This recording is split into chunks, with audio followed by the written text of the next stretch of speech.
தேசிய கட்சிகள் குறிப்பாக பிஜேபியும் காங்கிரஸும் பேசுகிறது தமிழ்நாட்டு மக்களுக்கோ தமிழக நலனுக்கு சார்ந்த மாதிரி இல்லை அப்படின்றது.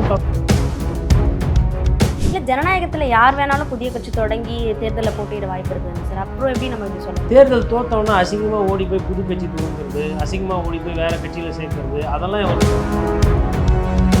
ஐயா பிரவீன் சக்கரவர்த்திக்கு அவர் ஆற்றிய சிறப்பான பணியை பாராட்டி தமிழனுக்கு போக வேண்டிய ஒரு ராஜ்யசபா எம்பி தூக்கி ஐயா ஆதவ் வந்துட்டு இந்த சைடு பார்த்தா பெரியார், நேரில் பார்த்தா அண்ணா, இந்த சைடு பார்த்தா காமராஜர், எல்லா அரசியலும் கரைச்சி குச்சவர். அவர் சொல்கிறத நம்ம கால சூழல் ஏற்றுக்க வேண்டிய நேரம். நீங்கள் சொல்கிறாங்க ஐயோ ஆதவ் லாட்ரி அப்படின்ட்டீங்களா சார்? நீங்களாம் தான் சார் வளர்த்து விட்டீங்க. திமுக வளர்த்து விட்டுச்சு, அதிமுக சீட்டு கொடுத்துச்சு, அனுபவிங்க. என்ன கெட்டு காமராஜர் கற்றுக் கொடுத்துட்டு போன கண்ணியத்தை அடமானம் வச்சிங்கல்ல, ஊழல்வாதிகளை பக்கத்தில் வச்சுக்கிட்டீங்கல்ல, காசு யாரு கொடுத்தாலும் வாங்கினீங்கல்ல. தாவேகா ஜாலியாக டான்ஸ் ஆடுது, பரதநாட்டியம் ஆடுது, கதகளி ஆடுது, குச்சிப்புடி ஆடுது, குதிரை பேர அரசு. அப்புறம் அண்ணன் திருமாவளவன் எழுச்சி தமிழர், அவர் தான் ஐயா ஆதவுக்கு ஃப்ரெண்டு, அவர் தான் வளர்த்து. நிறைய கவுன்சிலரு மேயரு சேர்மன்லாம் ஜெயிச்சவனை பில்டிங் கட்டும்போது போய் நிற்பாங்க. நான் கவுன்சிலர் வந்துக்கிறேன், நான் மேயர் மச்சான் வந்திருக்கிறேன், என் ஒன்று விட்ட குழந்தைனா தான் கவுன்சிலர்னு எல்லாம் போய் எங்கெங்கெல்லாம் வசூல் பண்ண முடியும் கடைக்கு முன்னாடி. குமுதம் ரிப்போர்ட்டர் நேயர்களுக்கு வணக்கம். நான் ரம்யா. இன்று நாம் சந்திக்கவிருக்கும் சிறப்பு விருந்தினர் மூத்த பத்திரிகையாளர் திருமிகு கோட்டீஸ்வரன் அவர்கள். வணக்கம் சார். வணக்கம் நேயர்களுக்கு அன்பு வணக்கம். நலமா இருக்கீங்களா சார்? நலமா இருக்கிறேன். தற்போது பார்த்தீங்க அப்படின்னா பாஜகவோட முன்னாள் மாநில தலைவராக இருந்த அண்ணாமலை அவர்கள் பிஜேபியிலேருந்து விலகி புதுசாக ஒரு இயக்கம் வந்து தொடங்கியிருக்காரு. அந்த இயக்கம் கட்சியாக மாறி தேர்தலையும் போட்டியிட போகிறதா வந்து சொல்லியிருக்காரு. கிட்டத்தட்ட அவருடைய அழைப்பை விடுத்து 10 லட்சம் பேர் 10 மணி நேரத்தில் இணைந்ததா ஒரு தகவலும் வந்து வெளியாகியிருக்கு. எப்படி பார்க்குறீங்க இந்த விஷயங்களை? அவருடைய இந்த முடிவை நீங்கள் வரவேற்கிறீங்களா? ஒரு 5 மாநிலத்துக்கு சட்டமன்ற தேர்தல் நடந்துச்சு. வெஸ்ட் பெங்கால், தமிழ்நாடு, கேரளா. எங்கெங்கெல்லாம் வந்து ஒரு கட்சி தோத்துச்சோ அந்த கட்சி தோத்த உடனே அதை காரணம் காட்டி ஒன்று அந்த கட்சி விட்டுட்டு வேறு கட்சி போய் சேர்றது, இல்லை புது கட்சி தொடங்குறது, இல்லை அந்த கட்சிக்கு இருந்த கட்சிக்கு துரோகத்தை பண்ணிவிட்டு மற்ற கட்சிக்கு போகிறது. இது வந்து இப்போது சீசன் ஃபுல்லாக நடந்துகிட்ருக்கு. நீங்கள் மம்தா பானர்ஜியோட வெஸ்ட் பெங்கால் எடுத்திங்கன்னா திரிணாமுல் காங்கிரஸ்லேருந்து அங்கேயுமே சாரசாரியாக வேறு கட்சிகள் போகிறாங்க. ஒரு சிலர் வந்து ராஜினாமா பண்ணிட்டு நானும் புதுசாக எதனா பண்ணலான் இருக்கேன் அப்படின்ற மாதிரி வெஸ்ட் பெங்கால்லே பேட்டி கொடுக்குறாங்க. அதே மாதிரி தான் தமிழ்நாட்டில் இப்போ நடக்குது. கேட்டால் நான் டிசம்பர் மாதத்துலேருந்து மன கஷ்டத்தில் இருந்தேன், குமுறலில் இருந்தேன். அப்புறம் தேசிய கட்சிகள் வந்து தமிழ்நாட்டுக்கு உகந்த மாதிரி பேசுவது இல்லை. இதை கண்டுபிடிக்கிறதுக்கு உங்களுக்கு 5 வருஷம் ஆச்சா? நாங்கள் அதை தான் ஃபஸ்ட்லேருந்து சொல்லிகிட்ருக்கோம். இங்கே இருக்கக்கூடிய பத்திரிகையாளர்களோ இல்லை தமிழக வாக்காளர்களோ தேசிய கட்சிகள் குறிப்பாக பிஜேபியும் காங்கிரஸும் பேசுகிறது தமிழ்நாட்டு மக்களுக்கோ தமிழக நலனுக்கு சார்ந்த மாதிரி இல்லை அப்படின்றது ஃபஸ்ட்லேருந்து சொல்லிகிட்ருக்கோம். நீங்கள் ஒரு வாய்ப்பு ட்ரை பண்ணி பார்த்தீங்க. பிஜேபியில் நம்ம மாநில தலைவராக இருக்கிறோம், நம்ம எதனா பண்ண முடியும், நம்மளை முதலமைச்சர் வேட்பாளராக முன்னிறுத்தி ஒரு விஷயம்லாம் ட்ரை பண்ணி பார்த்தீங்க. அப்புறம் என்டிஏ கூட்டணியில் சேர்ந்து ட்ரை பண்ணி பார்த்தீங்க. பாராளுமன்ற தேர்தலில் அதில் தோல்வி. அப்புறம் திருப்பி வந்து பண்ணீங்க. இது வந்து நயினார் நாகேந்திரனுக்கு தான் முக்கியத்துவம் கொடுத்தீங்க, எனக்கு கொடுக்கல அப்படின்ற மாதிரி எல்லாம் சொல்லிவிட்டு கடைசியாக இந்த திராட்சை நரி கதை தான். நரி ரொம்ப முயற்சி பண்ணோம், கடைசியில் அந்த திராட்சை கிடைக்கவே கிடைக்காது, உயரமாக இருக்குன்றதுனால சீச்சி இந்த பழம் புளிக்கும் அப்படின்னு சொல்லிட்டு தன்னோட முயற்சி பாதியில் கைவிட்டு விட்டு நரி சென்று விடும். அதுதான் கதை. இது வந்து நீதி கதை, நமக்கு சின்ன வயசில் சொல்லி கொடுப்பாங்க. அந்த மாதிரி நிறைய பேர் வந்து இந்த பழம் புளிக்கும் அப்படின்னு சொல்லிட்டு அந்தந்த சொந்த கட்சிகளை விட்டுட்டு வேறு கட்சி போய் சேர்றதோ, இல்லை புது கட்சி தொடங்குறதோ, இல்லை புதுசாக வேறு எதுனா புளியார் சொல்லி போடுறதோ அந்த வேலையை பண்ணிகிட்ருக்குறாங்க. அதெல்லாம் வந்து ரொம்ப மோசமான மலிவான அரசியல். இல்லை, ஜனநாயகத்தில் யார் வேணாலும் புதிய கட்சி தொடங்கி தேர்தலில் போட்டியிட வாய்ப்பு இருக்குதுன்னு சார். அப்புறம் எப்படி நம்ம இப்படி சொல்ல முடியும்? தேர்தல் தோத்தவொன்னா அசிங்கமாக ஓடி போய் புது கட்சி தொடங்குறது, அசிங்கமாக ஓடி போய் வேறு கட்சியில் சேர்க்கறது, அதெல்லாம் ஒரு பத்திரிகையாளராக நான் எப்படி பார்க்க முடியும்? உங்களுக்கு மக்களோட தேவை, மக்களோட பூர்த்தி, மக்களோட பிரச்சனைக்காக, மக்களோட கொள்கைக்காக நீங்கள் போய் ஒரு கட்சி விட்டு இன்னொரு கட்சி போயிருப்பீங்கன்னா நான் அதை விமர்சனம் பண்ண மாட்டேன். தேர்தல் தோல்வி தானே என் கண்ணெதிரில் தெரியுது. பரந்தூர் விமான நிலைய பிரச்சனை வந்து நான் வந்து கேட்டேன் மோடி அவர்கள்கிட்ட நிறுத்தணும்னு, மோடி ஒத்துக்கலை. நீட்டு தேர்வை ரத்து பண்ண சொல்லி தமிழ்நாட்டினுடைய குரலாக நம்ம இருக்கணும், நான் வந்து கேட்டேன். அமித்ஷா ஒத்துக்கலை. தமிழ்நாட்டு மெட்ரோ ரயில் திட்டத்துக்கும் கோயம்புத்தூரில் மதுரைக்கும் மெட்ரோ ரயிலுக்கு காசு வேணும் கேட்டேன், மத்திய அரசு கொடுக்கல. இதை வச்சு திமுக பிரச்சாரம் பண்ணுது, நான் சொன்னேன் கேட்கல, இதனால் நான் வந்து வெளியில் வரேன். நான் ஏற்றுக்க முடியும். மாநில அரசு குரல் மாதிரி அவங்க பேசலை, இனிமேல்ட்டு அது கஷ்டம். அதனால் நான் வந்து புது கட்சி தொடங்குறேன்னா, ஏங்க ஒரு சீசனில் ஒரு சந்தர்ப்பவாதி ஒரு கட்சியில் பண்ணால் என்னால் பதில் சொல்ல முடியும். எல்லா கட்சியிலையும் சந்தர்ப்பவாத அரசியல் பண்ணால் நான் என்ன எவ்வளோ பேட்டி தான் கொடுக்குறது, எவ்வளோ தான் சொல்கிறது? அமமுகவில் ஒரே ஒரு எம்எல்ஏ ஜெயிச்சார், சீட்டு கொடுத்து கட்சிக்கு விசுவாசமாக இருந்து கட்சியை வளர்க்கலாம்ல. அந்த கட்சியில் ஒரு எம்எல்ஏ தான், அந்த கட்சியை வளர்க்கலாம்ல. அவர் என்ன பண்ணுறாரு, அங்கேருந்து கிளம்பி தாவேக்கா போய் சேர்றாரு. அதிமுக 3 பிரிவு 2 பிளவு 1008 பிரச்சனை, முன்னாள் அமைச்சர்கள்லாம் போய் சேர்றாங்க. நீங்களாம் முன்னாள் அமைச்சர் அப்படின்ற அந்த அடையாளம் எங்கேருந்து வந்துச்சு? அந்த கட்சி இன்னைக்கு தோத்துட்டு கஷ்டப்பட்டு நிற்கும்போது அப்படி விட்டு ஓடுறீங்களே. எடப்பாடி பழனிசாமி கூட உங்களுக்கு பிரச்சனை இருக்கும், போராட்டம் இருக்கும், பிரச்சனை அது வேறு. சைதை துரைசாமி இருக்கிறார், அவரையும் கூப்பிட்றாங்க, அந்த கட்சி வாங்க, இந்த கட்சி வாங்க, அது பண்ணுங்க. அப்பா நான் எம்ஜிஆர் காலத்து அரசியல்வாதிப்பா. சொல்கிற பதில் என்ன? நான் எம்ஜிஆர் காலத்து அரசியல்வாதி, என் அடையாளம் எம்ஜிஆர், அதிமுக. நான் வேணால் கட்சியில் வேணால் போய் ஈடுபட மாட்டேன், ஆனால் என்னை அங்கே கூப்பிட்றாங்க, இங்கே அதெல்லாம் வேணாம், எனக்கு வயசாகுது, எனக்கு அதுக்கேற்ற கண்ணியத்தோடு தான் நான் அரசியல் பண்ணணும் அப்படின்னு கொஞ்ச நாளைக்கு முன்னாடி ஒருத்தர்கிட்ட சொல்லியிருக்கிறார். இப்போது தேர்தலில் யாருன்னா ஒரு 2 பெரிய மனுஷங்க வருவாங்க, ஒரு பேர் இருக்கிறவங்க வருவாங்க, முன்னாள் மேயராக இருந்தவங்கலாம் வரணும்னு எல்லாரும் எதிர்பார்ப்பாங்க. அவர்கிட்டையும் போய் எல்லாம் பேசியிருக்கிறாங்க. அப்போவும் இதே பதில் தான் சொல்கிறாராம். இப்போ என்னண்ணா உங்களோட அனுபவம்லாம் தேவைப்படும், என்ன எம்ஜிஆர் காலத்து அரசியல்வாதி, சூழலுக்கு ஏற்ற மாதிரி போய் மாறி சேர்ந்தா நல்லா இருக்காதுன்னு சொல்லிட்டு காலையில் இன்றைக்கி ஒரு மருத்துவர் ஒருத்தர், அவர் வந்து ஐயா நல்லுசாமி சொல்லிட்டு சிறந்த இருதய சிகிச்சை நிபுணர், அவங்க அப்பாலாம் வந்து அமைச்சராக இருந்தவங்க அதிமுகவில். அரசியல் ரீதியாக திமுக என்ன பண்ணுது, அதிமுக என்ன பண்ணுது, தாவேக்கா என்ன பண்ணுது அப்படின்னு அதெல்லாம் பார்ப்பார். அவர்கிட்ட வேற ஒரு நண்பர் சொல்லியிருக்கிறார், இந்த மாதிரி சைதை துரைசாமி அவர்கள்கிட்ட பேசினப்போ இந்த மாதிரி சொல். எதுக்குன்னா எடுத்துக்காட்டுக்கு மக்களுக்கு தெரியணும்ல. எல்லாரும் அரசியல்வாதி தான், எல்லாருக்கும் அரசியல் தெரியும். ஒரு சிலர் எடுக்கக்கூடிய நிலைப்பாடு இருக்கு இல்லையா? இப்போ கம்யூனிஸ்ட் தோழர்கள் என்ன சொல்கிறாங்க, இந்த அரசியல் அவங்க ரசிக்கிறாங்களா, தேவைப்பட்டால் நாங்களே போராட்டம் பண்ணுவோம், நீங்கள் மக்கள் பிரச்சனையை பாருன்னு தான் குதிரை பேர் அரசியல் பண்ணிகிட்ருக்கீங்கன்னு ஒரு சிலருக்கு நேரத்தில் கோரிக்கை வைக்கிறாங்க இல்லையா? இதே கேரளாவில் கம்யூனிஸ்ட் தோற்று போயிட்டாங்க, யாரும் சாரசாரியாக போய் சேரலையே, சதீசனை போய் பார்த்து லைனில் நின்று போய் சேர்றாங்க. நாங்கள் அந்த கட்சி தான் சார் தோற்றுருக்குது, கம்யூனிஸ்ட் கட்சி தான் தோற்றுருக்குது தேர்தலில். ஏன்னா லைனில் போய் நிற்கிறாங்களா? அப்போது எதுக்கு சொல்கிறேன்னா, எவ்வளோ மோசமானவங்களாக இருக்கிறாங்க பாருங்கள். வெஸ்ட் பெங்காலில் மம்தா பானர்ஜி கிட்ட பிஜேபி பண்ணுது குதிரை பேர அரசியல். அங்கே மெஜாரிட்டி இல்லை, அதனால் அதை குதிரை பேரன்னு சொல்ல முடியாது. ஆனால் சூழ்நிலை, அதாவது நான் குதிரை பேரன் நான் என்ன சொல்கிறேன்னா, சட்டத்துக்கு முன்னாடி பார்லிமெண்ட்லேயோ இல்லை சட்டமன்றத்துலேயோ உங்களுக்கு மெஜாரிட்டி இல்லாத ஒரு சூழ்நிலை நீங்கள் மாற்று கட்சியிலேருந்து எம்எல்ஏவை எடுத்திங்கன்னா அதுக்கு குதிரை பேரம் அப்படின்னு சரத்தில் இருக்குது.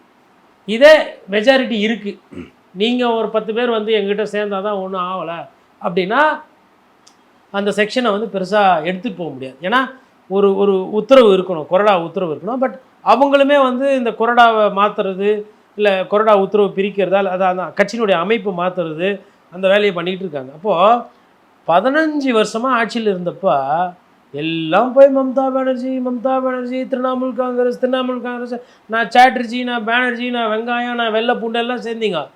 தோத்த உடனே எல்லாம் கையை கழுவிட்டு நல்லா சாப்பிட்டுட்டு மம்தா பானர்ஜி விட்டு ஓடுறீங்க. உங்களுக்கெல்லாம் பேர் என்ன?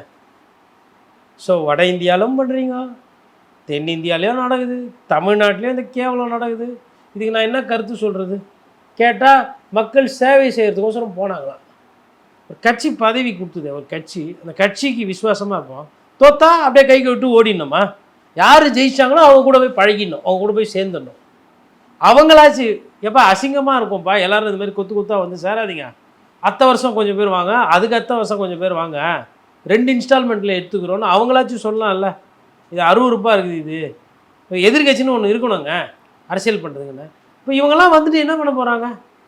இல்லை என்ன பண்ண போகிறாங்க? இவங்கெல்லாம் வந்து ரத்த தான முகம், கண் அறுவை சிகிச்சை இலவசமாக, இல்லை வந்து மாணவர்கள் படிக்கிறதுக்கு வந்து இலவசமாக டியூஷன் சொல்லி கொடுக்குறது, இல்லை வந்து ஏழை பாழைகளுக்கெல்லாம் வந்து உதவிகள், சட்ட உதவி, இல்லை லஞ்ச லாவணியாக இருந்தால் அதிகாரி வேணால் அவங்களெல்லாம் செல்ஃபோனில் படம் பிடிச்சி மக்கள்கிட்ட லஞ்சமே இல்லாத மாதிரி அரசியல், இல்லை மூடின கல்குவாரியெல்லாம் மூடின மாதிரியே இருக்கணும், அது மாதிரி எதனா பண்ண போகிறாங்களா?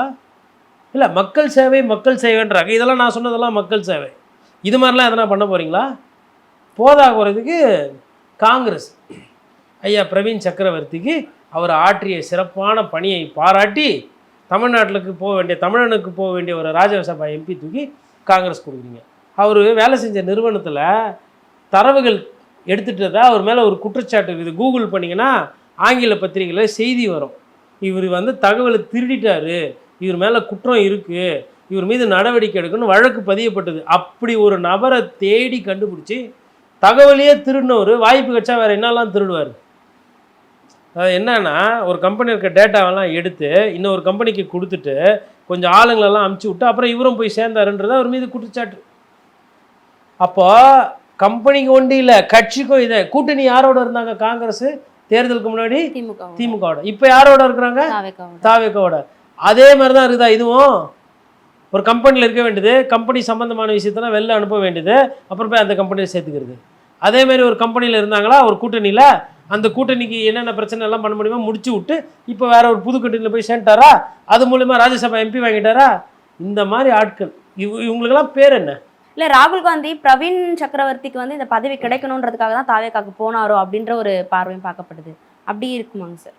அவர் அவ்வளோதான், எனக்கு பதவி வேணும், இது நியாயமா, இது தாவேக்காக்கு போகணுமே.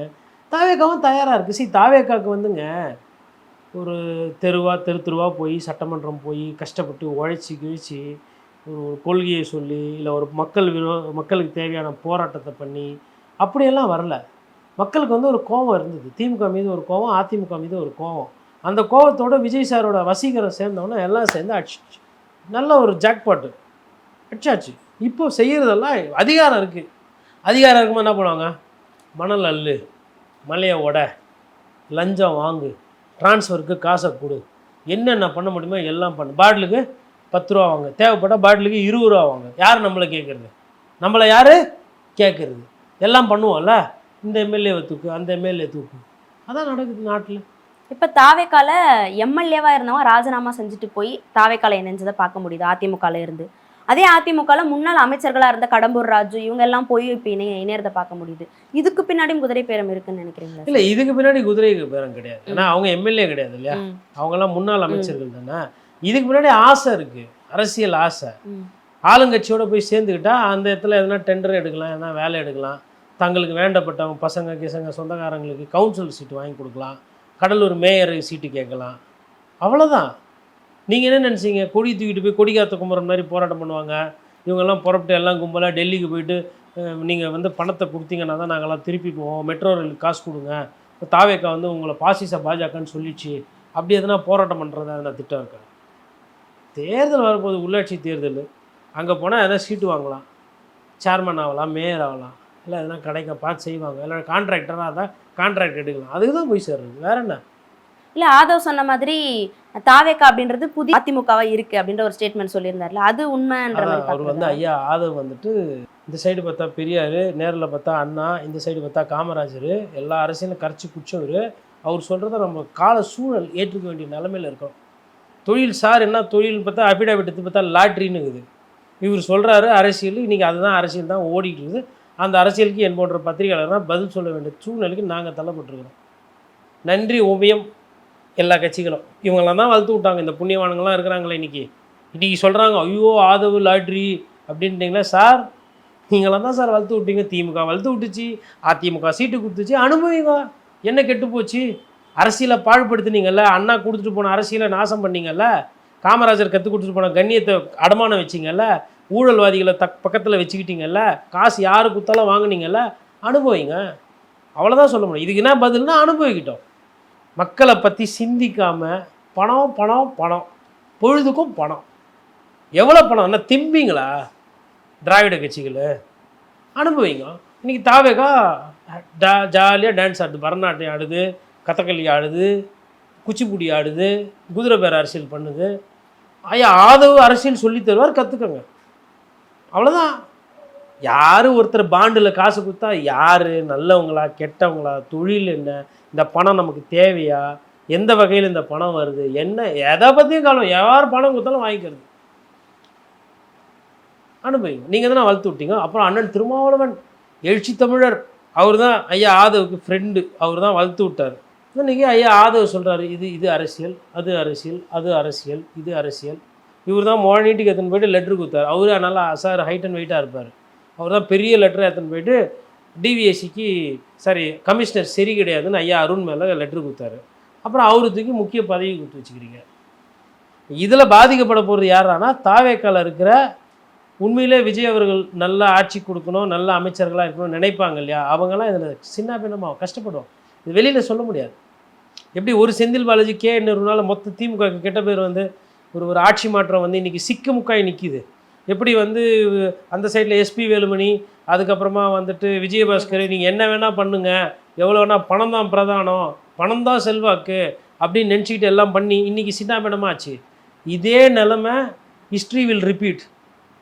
இந்த மாதிரி அதிகாரத்தை கையில் எடுத்துக்கிட்டு இந்த குதிரை பேர அரசியல் பண்ணுறது, நாங்கள் சொல்கிறோம் நீங்கள் சொல்கிறோம், எல்லாமே வந்து கண்டிப்பாக ஒரு நாள் இதெல்லாம் திருப்பி வரும். இன்றைக்கி யார் யார் என்னென்னலாம் மக்கள் விரோத அரசியல் பண்ணுறீங்களோ, பணம் தான் பிரதானம்னு சொல்லிட்டு பண்ணுறீங்களோ, இதெல்லாம் உங்களுக்கு வரும். காஞ்சிபுரத்து LNT நல்ல நிறுவனங்க, 10,000 கோடிக்கு மேலே நேற்று இன்வெஸ்ட்மெண்ட்டுக்கு வந்துருக்குறாங்க. உண்மையிலே LNT நல்ல கம்பெனி. ஆனால் அதில் டேட்டா சென்டர் ஒன்று வருது காஞ்சிபுரத்தில். அதில் தண்ணி தட்டுப்பாடு வரும். ஏன்னா குடி தண்ணி ஆல்ரெடி பிரச்சனை இருக்குது. விவசாயிகளுக்கே போதிய அளவுக்கு கோடை காலத்துலலாம் நீர் கிடைக்கிறது இல்லை. ஆடு மாடு வச்சுருக்கவங்களெல்லாம் மேய்ச்சல்லேருந்து பிரச்சனை இருக்குது. காஞ்சிபுரம் வந்து ஒரு காலத்தில் ஏரிகள் நிறைந்த மாவட்டம். இன்றைக்கி அந்தளவுக்குலாம் கிடையாது. இன்றைக்கி நிறைய கட்டடங்கள் வந்து மழை நீரை சேகரிக்க முடியாமல் நிறைய வந்து காவா தண்ணியில் போய் காஞ்சிபுரத்துக்குன்னு ஒரு சில பிரச்சனைகள் இருக்குது. அந்த இடத்துல வந்து அந்த மாவட்டத்தை வந்து டேட்டா சென்டர் தெலுங்கானாவுக்கு போயிடுச்சு, முன்னாடி இங்கே வரல வேண்டியது வரல, ஆந்திராவுக்கு போயிடுச்சு. தண்ணி இயற்கைக்கு எதிராக மக்களுக்கு வந்து பிரச்சனை கொடுக்குற மாதிரி இண்டஸ்ட்ரீஸ் வருது. அதை நீங்கள் வரவேற்கீங்க உள்ளுன்னா அது வந்து மக்களுக்கு பண்ணுற சேவையெல்லாம் கிடையாது, அது மக்களுக்கு பண்ணுற தவறு. இப்போ இதே அவங்க வந்து வேறு சில இதெல்லாம் எக்ஸ்பேன்ஷன் பண்ணுறாங்க, கட்டட வேலைகள்லாம் பண்ணுறாங்க, அதெல்லாம் நான் எதுவும் தப்பு சொல்லுவேன். நல்ல நிறுவனம், அவங்க இந்த ஊரில் பணம் போடுறாங்கன்னா இந்த தமிழ்நாட்டு மீது அவங்களுக்கு நம்பிக்கை இருக்குது, போடுறாங்க, அதெல்லாம் பாராட்டலாம். பட்டு எதை பண்ணணும், புவி வெப்பத்தை பற்றி பேசியிருக்கோம். நிறைய பேர் கேட்பாங்க திமுக திட்டம் எடுத்துன்னு வந்தப்போ கோட்டீஸ்வரன் அப்போல்லாம் பேசினாரான்னு. அப்போல்லாம் நீங்கள் பார்க்கல, நீங்கள் இப்போ தான் அரசியல் பார்க்குறீங்க, இப்போ தான் அரசியல் தெரிஞ்சுக்கிறீங்க. டீசாலினேஷன் பிளான்ட், அதாவது கடல் நீரை குடிநீராக்குற திட்டத்தை எதனா ஒரு இடத்துல நான் ஆதரித்து பேசியிருப்பேன், ஒரு தரவு எத்தனை அந்த போட்டு காட்ட சொல்லு. அன்றைக்கும் எதிர்த்தேன், இன்றைக்கும் எதிர்ப்பேன், நாளைக்கும் எதிர்ப்பேன். ஏன்னா மழை கொடுக்குது, அந்த தண்ணியை பாதுகாத்து அதை சுத்திகரிக்கப்பட்டு கொடுக்கறதுக்கு துப்பு இல்லாமல் எவனோ ஒரு கான்ட்ராக்ட்காரன் வருவான், 5000 கோடி 500 கோடி 10,000 கோடிக்கு திட்டங்கள் கொடுப்பாங்க. நீங்கள் என்ன பண்ணீங்க, கடல்லேருந்து தண்ணி துபாயில் பண்ணுறாங்கன்னா அவங்களுக்கு வேறு வழி கிடையாது, மழை கிடையாது. இந்த ஊரில் என்ன இயற்கை ரீதியாக என்ன பிரச்சனை, இங்கே நமக்கு தான் மழை தான் வருது. அப்படி இருக்கும் பொழுது நீங்கள் வந்து ஒரு ஏரி கண்மாயி கால்வாயி பராமரித்து, குடிநீர் பராமரித்து, இல்லை மழைநீர் தொட்டிகள் அதிகமாக கட்டுறது, இல்லை கிணறுகள் இன்னமும் உற்பத்தி பண்ணி மழை தண்ணீரை அது உள்ள பாதுகாத்து அப்படி பண்ணணும். கரிகால் பெருவளத்தான் நமக்கு அதை தானே சொல்லி கொடுத்துட்டு போனார் பெரும்பாட்டனார். சோழர்கள்னால் வந்து என்னென்னா போய் குடிநீரை போய் கடல்லேருந்து எடுத்துன்னு வந்தாங்களா? உங்களுக்கு புதுசாக எதுவும் பண்ண வக்கீலனாலும் பரவாயில்ல, பழைய வரலாறு தமிழரோட மாண்பு மரபு என்ன, எப்படி பண்ணாங்க, என்ன குடிமராமத்துனா ஆற்றை எப்படி காப்பாற்றுறாங்க, அது கூட பண்ணாமல் எல்லாம் டெண்டரை விட்டுக்கிட்டு பூரா பணம் பணம் பணம். இதுதான் இன்றைக்கி அரசியலுக்கு ஒரே பதில் சொல்லணும்னா பணம். நாம் பணம் பண்ணோம், அதனால் யார் கூட போய் சேர்ந்தா நான் சேர்ந்துவேன். இதுதான் நடக்குது. இல்லை ஆதவ அர்ஜுனை பற்றி பேசியிருந்தீங்க, ஆதவ் தான் இப்போ நீங்கள் அந்த பேர் சொன்னவொன்னு தான் நான் பணம் பணம்னு இவ்வளோ பேசினேன். இது வரையிலும் நீங்கள் இப்போ இதை ஐயா புஷி ஆனந்த் இல்லை ரமேஷ் இல்லை நீங்கள் வந்து கீர்த்தனான்னா கூட எனக்கு இப்படிலாம் வந்திருக்காது. அவங்களாம் வந்து கட்சி விஜய் சார் அமைச்சராக இருக்கணும், ஏதோ 4 விஷயம் செய்யணும்னு தெரியுதோ தெரியலையோ எங்கேயோ ஓடுறாங்க பாவம். நான் எல்லாரையும் அப்படி சொல்ல மாட்டேன். பட் இவர் பேசுறது எல்லாமே வந்து இந்த குதிரை பேர அரசியல் சம்மந்தமான அரசியல் தான் அவர் பண்ணிட்டு இருக்காரு. நீங்கள் சொல்கிறீங்க அவர் பணம் பண்ணுறதுக்காக தான் வந்திருக்காருன்ற மாதிரி உங்கள் பதிலில் தெரியுது. ஆனால் அவர் சொல்கிறாரு இனி வரக்கூடிய 8 மாதத்தில் உள்ளாட்சி தேர்தல் வருது, ஒரு மேயர் கூட நீங்கள் வந்து ஜெயிக்க முடியாது அப்படின்னு சொல்கிறாருன்னா அப்போ மக்கள் வந்து அவங்க பக்கம் தானே இருக்காங்க அப்படின்றது எடுத்துக்கணுமா? இல்லை மக்கள் வந்து யார் பக்கம் இருக்காங்க ஓட்டு போட்டதுக்கப்புறம் தான் தெரியும். நான் இனிமேல்ட்டெல்லாம் வந்து மக்களை நம்பி மக்கள் இப்படி போடுவாங்க அப்படிலாம் நான் வந்து எனக்கு நியாயம் எது தர்மம் எதுன்றதை பேசி டயர்டானதில் நானும் ஒருத்தன், புரியுதுங்களா? மக்கள் எப்படி போகிறாங்களோ அவங்க இஷ்டத்துக்கு ஓட்டு போட்டுக்கிட்டோம். பட் என்ன நடக்குதுன்றது நம்ம பார்க்கும்போது என்னென்னா, இவர் மேயரை பற்றி இவர் இப்போவே பேசுகிறாருன்னா, மேயர் தேர்தலை பற்றி யார் பேசணும்? கட்சி தலைவர் பேசணும், முதலமைச்சர் விஜய் சார் பேசணும். நீங்கள் ஏன் சார் பேசுகிறீங்க? யார் சார் முதலமைச்சர்? நீங்களா இல்லை விஜய் சாரா? தேர்தலை பற்றி பேச வேண்டிய வேலை உங்களுக்கு என்ன இருக்குது? கட்சி பொதுச் செயலாளர் யார்? ஆனந்த் அவர்கள். 2வது பெரிய நபர் அவர் இல்லையா கட்சியில்? அவர் பேசுறது இல்லை, விஜய் சார் பேசலை, நீங்களே பேசிக்கிட்டு இருக்கீங்க இந்த மாதிரி விஷயம். எதுக்கு எல்லாரும் கட்சியில் வந்து சேர்றாங்க? பதவிக்கு தானே. நீங்கள் தேர்தலை பற்றி பேசுகிறீங்க, பதவியை பற்றி பேசுகிறீங்க, கரெக்டாக வருதா? என்ன அப்படின்னா உங்களுக்கு என்ன தானம் தர்மம் பண்ணணும்னு எதனா ஆசையா? பதவிகளை எதுக்கு இதெல்லாம் பேசுகிறீங்க? வராங்க, வந்து சேர்றாங்க, அதெல்லாம் நீங்கள் தான் பண்ண போகிறீங்கன்னு தெரியுது. அதனால் நீங்கள் சேலஞ்ச் பண்ணுறீங்க, முடிஞ்சா ஜெயிச்சு காட்டுன்றீங்க. நான் தான் சொல்கிறேன், நீங்கள் தான் ஜெயிக்க போகிறீங்க, அதனால் ஜெயிச்சு காட்டுறது. இப்போ ஒரு உண்மையை சொல்கிறேன். இப்போ இன்றைக்கி பெருமையாக இருக்கும், நிறைய கவுன்சிலரு, மேயரு, சேர்மன்லாம் ஜெயித்தவொடனே பில்டிங் கட்டும்போது போய் நிற்பாங்க. நான் கவுன்சிலர் வந்துக்கிறேன், நான் மேயர் மச்சான் வந்திருக்கிறேன், நான் கவுன்சிலரோட புள்ள வந்திருக்கிறேன், எங்கள் மாமா தான் சேர்மனு, என் ஒன்று விட்ட குழந்தைனா தான் கவுன்சிலர்னு எல்லாம் போய் எங்கெங்கெல்லாம் வசூல் பண்ண முடியும் கடைக்கு முன்னாடி இதெல்லாம் நடக்கும். இல்லை மாற்றம் தருவாங்க, ஊழலை ஒழிப்புன்னு சொல்லிட்டு வந்தவங்க நல்லா கொடுப்பாங்க. நான் தான் பார்த்துட்டு இருக்கேன். உள்ளாட்சியில் வந்து என்றைக்குமே மாற்றமும் கிடையாது, ஒன்றும் கிடையாது. எந்த கட்சி வந்தாலும் உள்ளாட்சியில் இருக்கிறவங்க ஊழல் பண்ணுவாங்க. அவங்களுக்கு ஒழுங்காக கொடுக்க வேண்டியது கொடுத்துட்டிங்கன்னா கம்முன்னு போயிடுவாங்க. அமைச்சரை எல்லாத்தையும் எடுத்துகிட்டு போயிட்டாங்கன்னா அவங்கெல்லாம் போய் கட்டிங் வாங்குவாங்க. இதில் தான் வந்து நிறைய வாட்டி தோற்றுருக்குது. திமுக இப்போ தோற்றதுக்கும் உள்ளாட்சி அமைப்புகள் ஒரு முக்கிய காரணம். ஏன்னா எல்லாம் பெரிய பெரிய கான்ட்ராக்ட்லாம் அமைச்சர்கள் எடுத்துகிட்டு போயிட்டாங்க. இவங்களுக்கு எதுவுமே கிடையாது. சின்ன சின்ன ரோடு போடுற வேலை எல்லாத்தையும் கிரிட்டாக சேர்த்துருது. அதாவது எப்படின்னா, ஒரு 10 ரோடு போட்டு அந்த வேலையை வந்து டவுன் பஞ்சாயத்துக்கு கொடுப்பாங்க. அதே வந்து ஒரு 30 ரோடு 40 ரோடு இருந்தால் யூனியன் பஞ்சாயத்துக்கு போவோம். அதே ஒரு 100-150 ரோடு ரிப்பேர் பண்ண வேண்டியது இது போடுறோன்னா முனிசிபாலிட்டிக்கு போவோம். இது என்ன பண்ணுறது, எல்லாத்தையும் கிரிட்டு சிஸ்டம் சொல்லிட்டு சேர்த்துட்டு 400 ரோடு ஒன்றா ஆக்கிட்டு ஒரே கான்ட்ராக்டர் பெருசாக கொடுத்து லம்பா 10% 30% வாங்கி போயிட வேண்டியது. அது கீழே இருக்கிறவங்களுக்குலாம் போய் சேரலை. அதில் இவங்க என்ன பண்ணுறது, ஒருத்தர் பாத்ரூம் கட்டக்கூடாது, அங்கே போய் நின்று வேண்டியது. கட்சியிலேருந்து வரேன் பார்த்து செய்யுங்க, இல்லைனா கட்ட விட மாட்டேன், இல்லைன்னா ஏஇ ஜேஇ கூப்பிட்டு கனெக்ஷன் கொடுக்காத, கரண்ட்டு கொடுக்காத, கலடா பண்ணுறது, இல்லை மொட்டை பெட்டிஷன் போடுறது, இதெல்லாம் நடந்தது. நான் இதெல்லாம் பற்றி பேசும்போது இதுவும் இருக்குது, சொத்து வரி, தண்ணி வரி, கரண்ட் வரி ஏற்றிருக்கீங்கன்னப்போ அப்போல்லாம் யாருக்காதும் கேட்காது, எனக்காவது கேட்காது. எங்களுக்கு ஒரு 8 அதிகாரி இருக்கிறாங்க, இந்த துறை இருக்குது, பெண் நிறுவனம் இருக்குது, அதுக்கப்புறமா வந்து அது பேர் என்னது போலீஸ் இருக்குது, காவல்துறை, இப்படி வெல்கம் டு த கிளப். தாவேக்காவும் இதையும் பண்ண போகுது. சாரையாக வந்து சேர்றவங்க யாரும் புனிதர்கள் கிடையாது. எல்லார் மேலேயும் அங்கங்கே லோக்கலில் சின்ன சின்ன கேஸ்லேருந்து பெரிய பெரிய கேஸ் இருக்குது.